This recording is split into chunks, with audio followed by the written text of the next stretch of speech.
Bang, Kaisar Si kembali memukul kepala Ye Chen dengan keras dan memelototinya. Kalau sudah lebih dari 3, di mana aku bisa meletakkan wajah tua ini? Biasakan saja, Ye Chen mengusap kepalanya. Bola mata Kaisar Si hampir melotot, lalu berkata, ya Tuhan, aku melihat tulangnya gatal akhir-akhir ini. Aku akan mengendurkan kulitnya, lalu melakukan perawatan pengecilan tulang. Akhirnya kau bisa melakukannya sendiri. Singkatnya, biarkan anak itu diam saja akhir-akhir ini. Bagus, Dewa Binatang. Wajah Ye Chen pucat pasi, kau tidak ingin bermain seperti ini. Kenapa kau melakukannya? Betapa tidak beradabnya, kita semua orang beradab. Dewa Binatang Siang menyeret daun pagi, sama sekali tidak memperhatikan Ye Chen. Ah, berbaringlah. Kemudian, terdengar teriakan Ye Chen dari luar, diikuti suara bumi pecah dan tulang patah bersamaan. Dewa Binatang Surgawi berpegang teguh pada gagasan bahwa selama kau tidak bisa bertarung sampai mati, Ye Chen telah dididik dengan baik dalam kehidupan. Setelah masalah ini selesai, Dewa Binatang Surgawi pasti sudah setengah mati. Ye Chen diseret kembali, lalu dilempar ke tanah dengan santai. Pastikan kau jujur selama beberapa hari, kata Dewa Binatang Surgawi. Kaisar Si memandang Ye Chen dengan puas dan berkata sambil tersenyum, nak, bertarunglah denganku, kau masih sedikit lemah. Kau tidak perlu, maksudku, meskipun Ye Chen berbicara dengan susah payah, ia mengucapkannya kata demi kata. Dia masih bisa berbicara, sepertinya itu tidak cukup. Kaisar Si menggelengkan kepalanya dan berkata, begitu, Dewa Binatang Surgawi. Bola mata Ye Chen melotot, lalu langsung berpura-pura mati. Di luar, ada 7 monster seperti itu. Sekarang setelah mereka menduduki 7 benua dan membunuh 5 dewa gelar, mereka akan berkembang lagi. Apakah ini menindas kita? Mengapa orang kuat yang telah berurusan dengan 12 ras tinggi tidak muncul? Di mana Hundu? Kenapa tidak? Kemunculan para dewa tersebut telah membuat beberapa ras di benua bawah panik. 7 benua sebelumnya telah diduduki, dan begitu keluarga Sen itu meluas, mereka mungkin menjadi target berikutnya.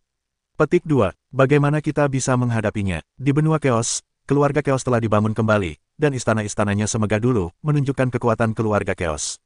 Sisa klan dipenuhi dengan berbagai macam pohon dewa dan tanaman obat. Seluruh klan Chaos penuh dengan vitalitas. Hanya saja jumlah orangnya lebih sedikit. Ye Fan sedikit khawatir ketika mengetahui tentang keluarga Sen. Luo Feng berkata, masalah ini tidak perlu diperhatikan untuk sementara waktu, orang-orang itu tetap tidak bisa mengancam seluruh dunia kekacauan.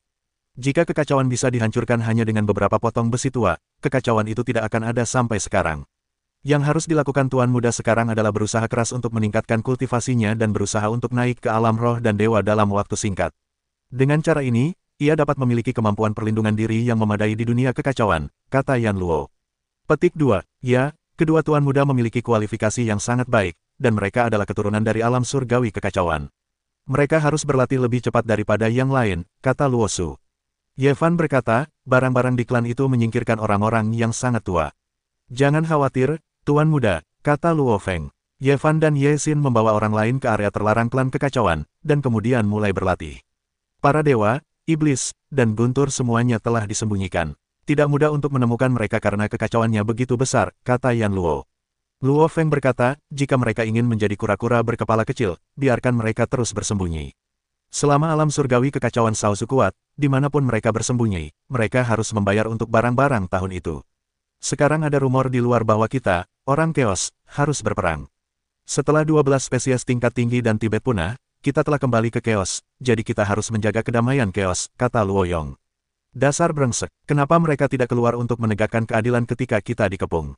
Klan Chaosku baru saja kembali, dan orang-orangnya hampir punah. Beraninya aku mengatakan hal seperti itu. Luo Yao berkata dengan marah. Tidak masalah apa yang mereka katakan. Itu pasti dikatakan oleh orang-orang yang memusuhi kita, kata Luo Feng. Kurasa sudah waktunya memberi pelajaran kepada mereka yang suka mengunyah lidah, kata Yan Luo. Luo Feng berkata, baiklah, mari kita lihat siapa yang menyebarkan kata-kata seperti itu. Beberapa hari kemudian, tubuh Ye Chen pulih. Kaisar memandang Ye Chen sambil tersenyum dan berkata, bagaimana perasaanmu akhir-akhir ini? Keren, Ye Chen mengeraskan mulutnya. Oh, keren, penafsiran Kaisar itu bermakna. Ketika Ye Chen mendengar kata-kata itu, dia langsung pergi. Nak, kemana kau bisa pergi? Bisakah aku melarikan diri dari Wu Zishan? Kaisar Si Dao, Tuan, kau harus membalas dendam padaku lebih dulu. Jika kau tahu aku bukan lawanmu di masa depan, kau akan menginjak-injakku selagi aku masih ada. Ye Chen berteriak sambil berlari. Kaisar Si Heng berkata, meskipun aku tahu kau memprovokasiku, aku akan membiarkanmu pergi untuk saat ini. Aku akan memberimu kesempatan untuk menyingkirkan beberapa baju sirah sihir dan kembali. Ye Chen menghela napas lega dan berkata, baiklah, aku punya ide ini. Ye Chen segera meninggalkan negeri itu, memasuki kehampaan, dan pergi ke tanah yang ditempati oleh Senjia. Di benua ini, ada kekacauan, gunung-gunung hancur, bumi hancur, banyak kehidupan telah berakhir di sini, dan darah telah mewarnai benua menjadi merah. Melihat pemandangan seperti itu, wajah Ye Chen muram. Orang-orang ini begitu kejam hingga mereka melakukan kekejaman seperti itu. Apakah ini akan menjadi pembantaian? Namun, karena negeri ini belum melihat baju zirah dewa, seharusnya mereka meninggalkan benua ini. Ye Chen segera pergi ke daratan terdekat dengan benua ini. Benar saja, keluarga dewa benar-benar melakukan pembantaian brutal di benua lain. Ah, tolong! Di seberang benua, terdengar jeritan dan teriakan minta tolong. Baju zirah dewa yang besar itu membantai dengan ganas. Ye Chen sangat marah. Sambil memegang pedang kuno, ia menerjang baju zirah dewa dengan pedangnya. Boom! Ketika pedang itu dihunus, baju zirah besar itu terbelah, tetapi tidak hancur. Setelah itu, Ye Chen juga mengeluarkan keluarga dewa, lalu memasuki ruang kendali. Menatap Xiao Haoyu dan Sumo dengan dingin, ia berkata, aku akan menyelesaikannya denganmu nanti. Ye Chen mengendalikan baju zirah dewa, yang merupakan harta paling berharga dari tanah pencerahan dewa dan memiliki pasokan energi yang kuat. Seluruh tubuhnya diselimuti oleh kekuatan yang dahsyat. Di Senjia yang lain, wajah dua pria paruh baya berubah. Bagaimana mungkin dia memiliki baju zirah dewa? Apakah itu baju zirah dewa milik Xiao Haoyu dan Sumo sebelumnya? Lihat, energi di dalamnya begitu kuat. Ketika kedua pria parubaya itu berbicara, Ye Chen mengendalikan Senjia dan bergegas menghampiri. Ia menamparkan wajahnya. Energi yang sangat besar masuk dan membuat kedua pria parubaya di dalam Senjia terkejut. Mereka juga mengendalikan serangan balik Senjia, tetapi setelah tabrakan, terdapat celah yang jelas. Ye Chen sekarang bergelar dewa dan memiliki kekuatan yang kuat. Oleh karena itu, setelah mengendalikan Senjia, kekuatan Senjia juga meningkat. Terlebih lagi, kekuatan Senjia berasal dari kotak kayu, yang lebih kuat dari yang ada di depannya. Baju zirah Ye Chen terlempar dengan sekali tamparan, dan retakan muncul di tubuhnya. Ye Chen memanipulasi mata Senjia untuk memancarkan dua sinar cahaya. Kedua sinar cahaya itu menembus masa lalu dan mengenai bagian atas baju zirah. Baju zirah itu meledak menjadi dua lubang besar, dan retakan di seluruh tubuhnya semakin besar. Kedua pria parubaya yang mengenakan baju zirah itu terkejut. Mereka tidak menyangka bahwa armor di depan mereka begitu kuat sehingga mereka langsung melepaskan armor dan terbang keluar. Ye Chen mendengus, dan Senjia menebas dengan pedang kuno. Cahaya pedang yang besar jatuh. Wajah seorang pria parubaya memucat dan langsung terbelah dua oleh pedang. Pria parubaya lainnya terkejut dan melarikan diri dengan tergesa-gesa, tetapi ia masih belum bisa menyingkirkan takdir untuk dibunuh. Puff! Pedang kuno itu melesat keluar, menusuk tubuh pria parubaya itu, membuat seluruh tubuhnya hancur total. Ye Chen membunuh dua pria parubaya, lalu menatap Sumo dan Xiao Haoyu dan berkata, karena mereka menginginkan harta karun yang paling berharga, mengapa mereka harus menyerang begitu banyak orang tak bersalah? Entahlah, Sumo ketakutan oleh tatapan Ye Chen dan gemetar. Ye Chen berkata, apa kau tidak tahu? Kalau begitu aku akan menggunakanmu untuk menjebak mereka. Segera, Ye Chen menggantung Sumo dan Xiao Haoyu, lalu berkata, jika kau menginginkan nyawa dan harta karun Sumo dan Xiao Haoyu, datanglah ke sini. 6 dewa di jalan lain diberitahu tentang berita itu. Setelah mendengar berita itu, mereka semua menuju ke tanah Ye Chen. Ye Chen berdiri di atas baju zirah dan menunggu ke 6 dewa itu datang. Dalam waktu kurang dari setengah hari, sebuah baju zirah dewa datang. Ye Chen membunuh masa lalu tanpa mengucapkan sepatah kata pun. Dia bertarung dengan kekuatan dahsyat dari tubuh surgawinya yang kacau. Bahan baju zirah itu benar-benar mengerikan. Tidak mudah untuk menghancurkannya. Ye Chen mengeluarkan kekuatan Chaos Celestial Body secara ekstrim, dan langsung menghantamkan tinjunya ke puncak Senjia. Menghadapi serangan bertubi-tubi Ye Chen, meskipun God Armor-nya keras, Ye Chen berhasil meledakkan lubang besar. Jika kau berani bersikap ganas di sini, ini akan menjadi kuburanmu. Ye Chen berteriak, lalu serangan tinjunya semakin ganas. Bang! Setelah itu, pertahanan Ye Chen hampir hancur. Ada seorang wanita yang tinggi dan cantik. Namun Ye Chen tidak peduli dengan kecantikannya. Sekalipun wanita cantik, ia bisa membunuhnya. Ye Chen melancarkan tinjunya untuk membunuhnya. Tubuh wanita itu dengan cepat mundur dan wajahnya sangat jelek. Kemudian tangannya dengan cepat membentuk segel, dan awan kabut muncul, menutupi seluruh area, menyelimuti wanita itu. Sedikit usaha, Ye Chen berteriak dingin, tetapi tetap saja terbunuh. Wanita itu ingin mengandalkan kabut untuk membingungkan Ye Chen, lalu memanfaatkan kesempatan itu untuk melarikan diri, tetapi Ye Chen begitu ganas sehingga ia tidak punya kesempatan untuk melarikan diri. Puff! Hampir tanpa ketegangan, wanita itu dibunuh oleh Ye Chen, tubuhnya hancur berkeping-keping, dan abunya musnah sepenuhnya. Ye Chen begitu ganas sehingga banyak orang terpesona. Di saat yang sama, ia sangat gembira. Benda langit yang kacau memang benda terkuat di dunia yang kacau. Sungguh mengerikan, makhluk sebesar itu bisa dihancurkan. Di saat kritis, kita masih membutuhkan benda langit yang kacau. Ras-ras yang lebih tinggi itu omong kosong. Dalam hal hidup dan mati, mereka bermain petak umpet. Ye Chen berdiri di udara dan terus menunggu dewa-dewa lain datang. Setengah hari kemudian, dua zirah dewa lainnya datang untuk melihat dua zirah sihir mereka dirobohkan, dan ia sangat marah dan langsung membunuh Ye Chen. Ki kacau Ye Chen meledak sepenuhnya, dan kekuatannya yang dahsyat pun termobilisasi. Fisik super benda langit yang kacau itu meledak dan langsung bertabrakan dengan zirah dewa itu. Boom! Kekuatan teror meletus. Tubuh Ye Chen bersentuhan dengan zirah dewa, dan seluruh kekuatan tubuhnya mengguncang masa lalu. Armor dewa itu langsung terbanting mundur oleh tinju Ye Chen. Bagaimana mungkin tubuh ini sekuat ini? Pria berzirah dewa itu ketakutan. Kemudian, Ye Chen mengepalkan tinjunya dan menghabisi mereka lagi. Kekuatan teror yang dahsyat terkonsentrasi dengan liar di tinjunya. Seluruh tinjunya bersinar terang, bagaikan matahari di langit hari itu, yang membuat orang tak bisa membuka mata. Bunuh! Ye Chen meraung, tinjunya melesat dan mengenai armor dewa itu. Bang! Armor dewa itu membuat lubang besar, lalu terlempar puluhan kaki jauhnya. Armor dewa itu hancur, dan armor dewa itu melesat keluar dari seorang pria. Wajahnya sangat buruk rupa, kau bahkan menghancurkan armor dewaku. Aku tidak hanya akan menghancurkan armormu, aku akan membunuhmu.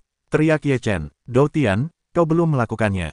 Pria itu meraung. Senjia lain tiba-tiba mengeluarkan sekelompok cahaya dan menghabisinya. Cahaya itu sangat kuat. Ye Chen dengan cepat menghindar dan menghindari cahaya itu. Tubuhnya tiba-tiba terbelah menjadi tiga, dan dua di antaranya menghabisi armor dewa itu. Tubuh asli Ye Chen menatap pria itu, kekuatan kekacauan di telapak tangannya berkilauan dengan cahaya yang menyilaukan, dan sebuah telapak tangan menekan ke bawah. Pria itu merasakan napas Ye Chen yang kuat, dan wajahnya menjadi putus asa. Dia meraung dan mengeluarkan kekuatan di tubuhnya secara sembarangan untuk melawan telapak tangan Ye Chen. Namun semuanya sia-sia. Ye Chen menekan ke bawah dengan satu tangan, semua kekuatan pria itu hancur, dan tubuhnya dihancurkan oleh telapak tangan Ye Chen. Segera, Ye Chen berbalik untuk melihat yang lain, dan kedua cabang itu telah menembak dan membunuh mereka. Mereka menjerat Senjia, yang membuat Senjia tampak sangat malu. Ye Chen melangkah, dan semangat juang seluruh tubuhnya meledak dalam sekejap, menelan gunung dan sungai. Tinjunya memancarkan cahaya yang menyilaukan, dan satu pukulan membunuh. Pria di dalam baju zirah dewa terkejut. Tinju baju zirah dewa langsung meledak dan membunuhnya. Pada saat yang sama, dua cahaya muncul dari matanya. Ye Chen menghadapi serangan balik Senjia, wajahnya tidak berubah, kekuatan di tubuhnya meledak dengan liar, dan darahnya membumbung tinggi, dan dia menekan Senjia. Boom! Ye Chen bertabrakan dengan Senjia, dan tubuh Senjia terdorong mundur. Serangan Ye Chen tiba-tiba menjadi ganas dan tinjunya terus-menerus menghujani dan membunuh. Tiga pasang tinju Ye Chen membentuk benang merah yang terus-menerus, dan cangkang baju zirah dewa langsung hancur. Pria di dalam meraung dan melarikan diri. Ye Chen bergumam, kemana harus melarikan diri. Setelah itu, Ye Chen mengejarnya. Pedang kuno itu keluar dan menebas ke langit. Pedang itu penuh dengan kekuatan dan menebas pria itu. Pria itu merasakan pedang Ye Chen, dan kulit kepalanya langsung mati rasa, sungguh terlalu kuat. Puff! Tanpa ketegangan, pria itu terbelah dua oleh pedang Ye Chen. Ye Chen terengah-engah, berdiri di udara, bagaikan dewa perang, sombong di atas dunia. Setelah semua orang melihatnya, mereka terkagum-kagum oleh adegan pertempuran tadi. Masih ada tiga baju zirah sihir yang tersisa. Ketiga baju zirah sihir itu telah datang, tetapi mereka semua langsung lari ketika melihat Ye Chen begitu garang. Kembalilah dan beritahu orang-orang di negeri Wahyu Tuan, jangan berpikir bahwa kita tidak punya orang kuat di sini. Suatu hari nanti, kami akan mengunjungi kalian. Suara Ye Chen bergema di alam semesta. Di negeri yang jauh, di aula yang megah, seorang lelaki tua memandangi baju zirah yang rusak di depannya, dan wajahnya tiba-tiba menjadi muram. Mereka menghancurkan 4 baju zirah sihir berturut-turut. Lelaki tua itu merenung. Bukankah ada orang kuat yang mengerikan di sana? Kata seorang pria parubaya. Sepertinya kita telah meremehkan dunia di sana. Kenapa kita tidak mengirim gelar dewa kuno itu? Aku tidak percaya. Kita tidak bisa mendapatkan kembali harta karun itu. Kita sudah lama tidak berhubungan dengan dunia luar. Sebaiknya kita pelajari dulu situasi di sana. Jangan menakuti ular atau mengirim Mesya. Siapa yang lebih baik untuk ditembak? Kirim beberapa anak muda untuk mengalaminya. Di benua tandus, Ye Chen kembali ke sisi Kaisar Si, yang berkata, semuanya terbunuh. 3 orang lolos. Ye Chen berkata, dan membiarkan mereka lolos. Kaisar Si membenci Tao. Mereka tidak muncul. Mengizinkan. Petik 2, petik 2. Sekarang kekuatanmu masih perlindungan diri. Aku akan mengirimmu ke tempat untuk mengalami. Kaisar Si tiba-tiba berkata. Mata Ye Chen berbinar dan berkata, Tuan, kemana harus mengalami? Kau akan tahu saat kau pergi. Kaisar Si menjual Guan Si Dao. Kemudian, Kaisar duduk di punggung Dewa Binatang Surgawi dan berjalan keluar. Ye Chen segera menyusul, dan Dewa Binatang Surgawi menghilang di tanah tandus bersama Kaisar Si dan Ye Chen. Setelah sekitar setengah hari, setelah lompatan Subenua yang tak terhitung jumlahnya, Dewa Binatang Surgawi berhenti. Di mata Ye Chen, hanya ada kehampaan, tanpa benua, dengan mata telanjang, tak ada jejak daratan. Di mana ini? Tanya Ye Chen. Kau akan pergi ke pintu masuk pengalaman, katanya. Ye Chen melihatnya, tetapi ia tidak bisa melihat apapun. Kaisar Si mendengus, lalu cahaya telapak tangannya melonjak, dan tangannya melambai di udara. Di antara gelombang, seolah-olah ia sedang membuka segel, dan kehampaan di depannya mulai melonjak. Perlahan-lahan, sebuah pintu muncul dan berdiri di udara. Saat pintu itu muncul, sebuah kekuatan melesat keluar. Kemudian ia tertawa terbahak-bahak dan berkata, akhirnya aku kembali. Akhirnya aku keluar. Haha, dari udara, muncul gumpalan gas yang siap menggumpal, langsung dihempaskan oleh Kaisar dengan sebuah tamparan. Ada apa di sini? Ketika Ye Chen melihat napas itu, ia merasa tempat itu tidak nyaman. Ini adalah tanah pengasingan, juga dikenal sebagai dunia yang hilang, tempat semua orang kejam, katanya. Karena kejam, mengapa tidak membunuhnya? Tanya Ye Chen penasaran. Membunuh? Kaisar tersenyum, ada semacam rasa sakit yang lebih menyakitkan daripada membunuh, kau akan tahu saat kau pergi ke sana. Ketika Ye Chen mendengar kata-kata itu, ia mengerti bahwa hidup lebih sulit daripada mati. Bagi mereka, hidup di dalamnya setiap hari adalah siksaan yang luar biasa. Apakah aku akan masuk seperti ini? Tanya Ye Chen. Kaisar Si mengangguk, aku akan menjemputmu setelah setahun. Ye Chen berjalan menuju pintu, lalu menghilang di balik pintu. Tuan, apakah menurutmu dia bisa menahannya? Tanya binatang buas itu. Jika dia tidak tahan, dia tidak pantas menjadi benda langit yang kacau. Katanya, setelah Ye Chen memasuki pintu, ia langsung tercengang. Dunia hantu macam apa ini? Apakah hari ini panas dan dingin? Di dunia ini, di satu sisi terdapat area api yang menyala-nyala, dan di sisi lain terdapat hamparan es yang dingin. Sepertinya kedua kekuatan itu masih bersaing. Begitu Ye Chen masuk, ia merasa dingin dan terbakar pada saat yang bersamaan. Pendatang baru lagi, haha. Anak ini kelihatan masih sangat muda. Kejahatan apa yang telah dia lakukan, sampai diasingkan ke sini? Pendatang baru, kemarilah dan berikan kantong surga dan bumimu untuk melihat apa yang baik di dalamnya. Kata seseorang, pendatang baru harus belajar memahami aturan, atau mereka akan mati dengan menyedihkan. Ye Chen menatap orang-orang di depannya. Ada berbagai macam orang, tetapi aku tidak tahu apa alasan lingkungan di sini. Orang-orang di sini merah atau pucat, seperti api dan es. Menindas orang baru, Ye Chen berkata, ini aturannya, kau menang atau kau akan menjadi anjing kami. Haha, menjadi anjing. Ye Chen bersenandung, langsung menyerbu, kekuatan kekacauan meletus, sebuah pukulan ke arah orang yang tertawa. Senyum di wajah yang tertawa menghilang dan berubah menjadi ganas. Dia berkata sambil tersenyum, seharusnya begitu. Hari ini aku membiarkanmu berlutut dan menjilati kakiku hingga bersih. Kekuatan merah api pria itu meletus, dan kemudian bertabrakan dengan Ye Chen. Ye Chen jelas merasakan kekuatan atribut api yang sangat kuat, tetapi kekuatan fisiknya kuat. Dia memaksa pria itu mundur, lalu maju selangkah untuk membunuh lagi. Sungguh tak tahu malu bagi orang-orang buangan ini. Gunung kekuatan Chaos Ye Chen biasanya digunakan untuk bertarung dengan kata-kata yang nyata. Semangat juangnya membumbung tinggi, tinjunya terus-menerus menghantam dan membunuh, bagai tembakan senapan mesin. Wajah pria itu berubah drastis. Meskipun ia mampu menangkis serangan Ye Chen, ia sangat malu. Terlebih lagi, serangan Ye Chen menjadi semakin cepat, seperti orang gila, dan kekuatan chaos-nya tak terbatas. Puff, pria itu akhirnya tidak dapat menangkis serangan Ye Chen. Ia terhempas oleh tinju Ye Chen, dan semburan darah yang besar menyembur keluar dari mulutnya. Ye Chen menatapnya dengan bangga dan acuh tak acuh, kau ingin bertarung. Orang lain di tempat kejadian juga tercengang. Ini pertama kalinya seorang pendatang baru berkhianat. Sialan, seorang pendatang baru berani bersikap begitu liar. Pria itu masih tidak jujur, tetapi juga kepada Ye Chen. Ye Chen mendengus, dan tubuh itu langsung berada di depan orang itu, lalu mengacungkan tinju untuk membunuhnya. Bang, bang, pria itu tak berdaya, tubuhnya terus-menerus dihantam Ye Chen di udara, lalu ia menginjak kakinya dan langsung menguburnya. Dari mana asal-usul orang ini? Kenapa dia begitu mengerikan? Apakah dunia luar sudah begitu kuat? Anak kecil saja sudah begitu kuat. Bagaimana mungkin kita dikalahkan oleh pendatang baru? Sungguh memalukan. Ya, tidak cukup bagi seorang pemula untuk mengalahkan kita. Bersama-sama, banyak orang di tempat kejadian meraung dan bergegas ke Ye Chen. Ye Chen terbagi menjadi 3 bagian, dan tanpa rasa takut, langsung membunuh mereka. Kau pikir setiap pendatang baru mudah diganggu? Ye Chen bertarung dan kedinginan di saat yang bersamaan. Serangan tinju Ye Chen sangat mengerikan. Kekuatan kekacauan di tinjunya seperti matahari yang menyilaukan, yang memancarkan cahaya mengerikan. Di antara tinjunya, banyak orang terhempas. Setelah beberapa saat, lebih dari selusin orang di tempat kejadian semuanya jatuh, mati dan meratap. Jika kau tidak mati, jangan berpura-pura mati untukku. Aku akan bertanya apakah kau masih hidup. Ye Chen berkata, mereka yang terluka datang kepada Ye Chen dengan jujur. Ye Chen berkata, izinkan aku bertanya, bagaimana situasi di sini? Sejujurnya, jika ada sedikit kepalsuan, tidak akan ada amnesti. Inilah neraka. Kami telah disiksa selama bertahun-tahun yang tak terhitung jumlahnya. Kami tidak tahu berapa banyak lapisan kulit yang harus kami tanggung. Namun, pada malam bulan purnama, kami masih harus menanggung rasa sakit yang menusuk hati dari es dan api.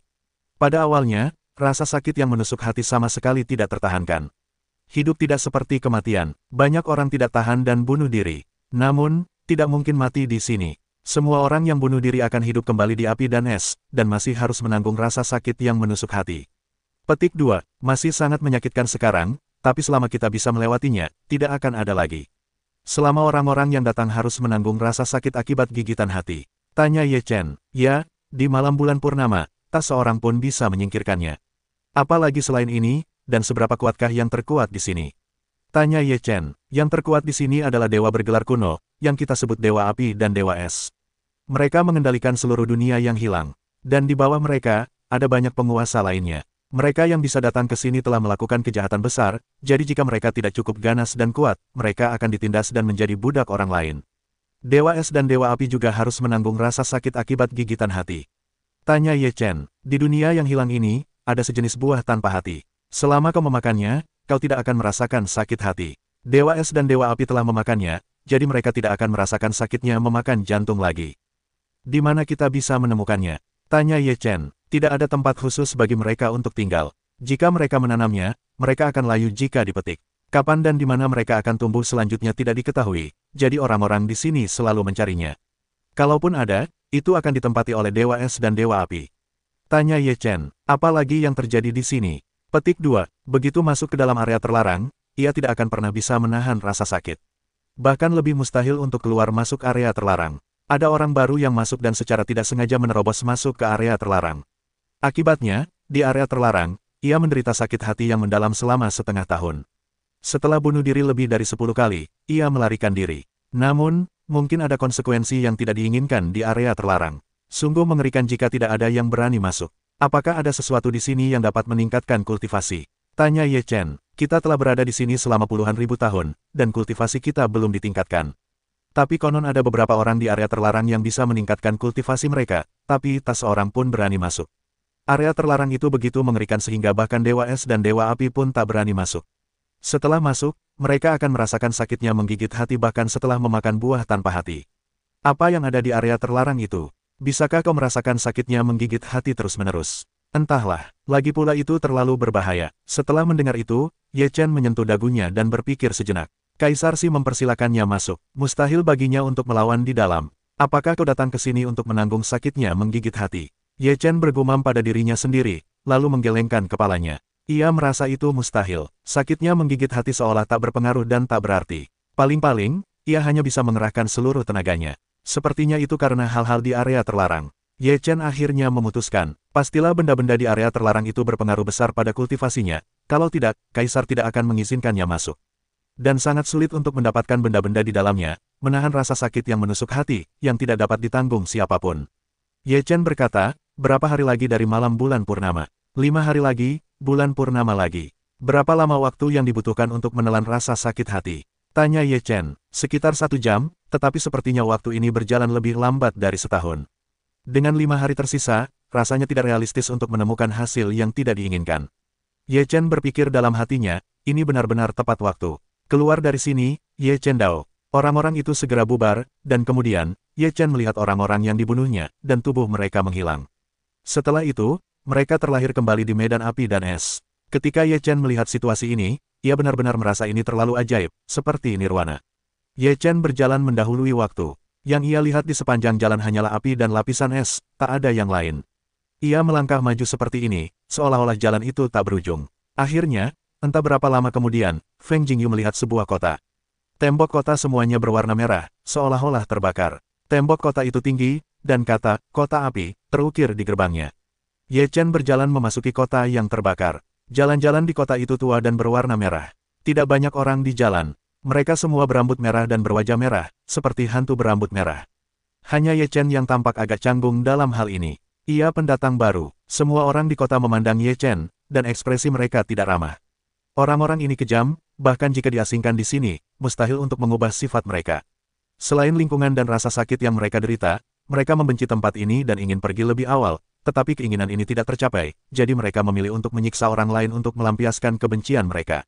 Ye Chen menatap wajah-wajah buruk itu, ekspresinya tidak berubah, dan terus berjalan seperti ini. Kemudian dia melihat seorang raksasa seperti binatang raksasa di depannya sedang memeluk seorang pria dan memukulinya. Ini tampaknya menjadi kesenangannya, dan pria itu dapat bertahan hidup setelah kematian, jadi tidak masalah apakah dia memulai lagi atau tidak. Pria itu terlempar dan jatuh di depan Ye Chen. Ketika raksasa itu melihat bahwa Ye Chen adalah pendatang baru, dia menyeringai dan berkata, "Haha, ada pendatang baru. Hari ini menyenangkan." Raksasa itu menundukkan kepalanya di depan Ye Chen. Dibandingkan dengan raksasa itu, kepala Ye Chen seperti semangka dan apel, dengan perbedaan yang sangat besar. "Anak kecil, bermainlah denganku." Raksasa itu menyeringai. "Baiklah, bagaimana kau ingin bermain?" kata Ye Chen sambil tersenyum. Mendengar ini, raksasa itu tertawa dan berkata, "Tentu saja, untuk menghajarmu sampai berlumur saus daging, lalu melihatmu hidup kembali dan mencincangmu lagi, haha." "Benarkah? Kedengarannya bagus. Aku akan mencobanya dulu." Ye Chen berkata, kekuatan kekacauan meledak dalam sekejap, menghantam raksasa itu secara langsung. Raksasa itu tidak menyangka Ye Chen akan menyerangnya secara aktif. Ia tidak bereaksi untuk sementara waktu, dan tinju Ye Chen langsung mengenai wajah raksasa itu. Tubuh raksasa yang besar itu langsung berbalik dan menghantam tanah dengan keras. Tanah bergetar, wajah raksasa itu tiba-tiba berubah bentuk, menutupi wajahnya dan berteriak, "Aku akan mencabik-cabikmu." Ye Chen berkata, "Kau bilang, untuk bermain saus daging dalam permainan bertahan hidup, aku akan menemuimu sekarang." Setelah itu, Ye Chen mengeluarkan palu dewa dan menghancurkan kepala raksasa itu. Mata raksasa itu tiba-tiba menyipit, dan kekuatan dahsyat menyerbu untuk menangkis palu Ye Chen, tetapi yang terdengar hanyalah suara tulang raksasa yang patah dan kemudian jeritan raksasa itu. Palu dewa menghantam wajah raksasa itu dengan keras, kepalanya meledak, otaknya muncrat keluar, dan ia pun tewas seketika. Semua orang di tempat kejadian tercengang. Raksasa itu terkenal karena hegemoninya di kota api. Raksasa itu selalu mempermainkan orang lain. Aku benar-benar tidak melihat ada yang mempermainkan raksasa itu. Tubuh raksasa itu perlahan menghilang, berubah menjadi api, dan kemudian terlahir kembali dalam api. "Jika kau berani membunuhku, aku akan mencabik-cabikmu." Raksasa itu meraung. "Kau memukul dewa itu lagi dengan palu." Kekuatan dahsyat menyelimuti, raksasa itu meraung, dan telapak kipas besar itu terayun ke atas dan menghantam Ye Chen. Telapak kipas daun terbuka, dan raksasa itu meraung kesakitan. Ye Chen mengayunkan palu dewa dan memukul kepala raksasa itu lagi. Puff! Kepala raksasa itu meledak lagi dan mati. Ketika raksasa itu bangkit kembali, Ye Chen mengayunkan palu dewa dan menghantamkannya ke masa lalu. Raksasa itu takut untuk mundur dan berkata, "Tidak, tidak lagi. Apakah kamu tidak puas sekarang?" Ye Chen menghentikan palu itu. Ya, kata raksasa itu. Ye Chen menyimpan palu dewa dan berkata, "Karena kamu telah mengambilnya, kamu adalah budakku mulai sekarang, dan patuhi perintahku." Raksasa itu tertegun sejenak, tetapi dia tidak berani menentangnya. Ye Chen berdiri di bahu raksasa itu, dan semua orang tercengang. "Bawa aku ke daerah terlarang," kata Ye Chen kepada raksasa itu. Raksasa itu terkejut dan berkata, "Terlalu berbahaya di sana. Kalau kamu pergi, pergilah. Ada begitu banyak omong kosong." Ye Chen tidak memiliki jalan napas yang baik. Raksasa itu tak berdaya, bersama Ye Chen keluar dari kota api, menuju kehampaan tanpa batas.